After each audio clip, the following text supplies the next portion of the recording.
Ihr seht ja sehr entspannt aus. Gab es Streit heute Morgen? Wann wer aufsteht oder so? Kommen Sie aus Berlin? Aus Frankenthal. Wo ist Frankenthal? Nördlich von Berlin. Nördlich von Berlin.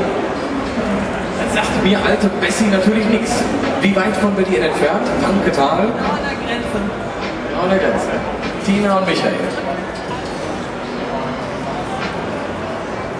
Schauen wir Michael mal so ein bisschen an. Nicht irritieren lassen. Sind Sie siegessicher, Michael? Nein. Beide nicht, ja? Warum? Du bist beide nicht sicher. Das sind beide Neulinge, da kann ich das natürlich verstehen. Gar nichts drin.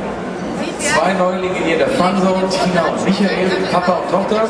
Hier sehen wir es jetzt mal, es gibt mal Trockenübungen vor dem Kampf, man kann da austesten, wie die Fäuste auf die eigene Bewegung reagieren. Genau, Tina macht das schon sehr gut, zack, zack, zack, Links-Rechts-Koordination. So ist Deckung, ja? So? Aber auch Michael, genau, probiert die Deckung aus, man kann nach links und nach rechts gehen, ausweichen, nach hinten ausweichen. Kopfdeckung, Körperdeckung, das ist sehr, sehr realistisch. Und jetzt geht's schon in den Ring in der Phase. Tina, anstrengen. Sehr gut, das wollen wir sehen. Zack, zack, zack, zack, zack. Ja, sie macht schneller. Sie können auch ein bisschen schneller. Ja, Er genau. blockt sehr gut, der Papa blockt sehr gut. Vielleicht Tina noch ein bisschen kräftiger schlagen und mehr so nach zack nach vorne. Richtig. Ja, das war ein guter Treffer. Aber auch Michael hält gut.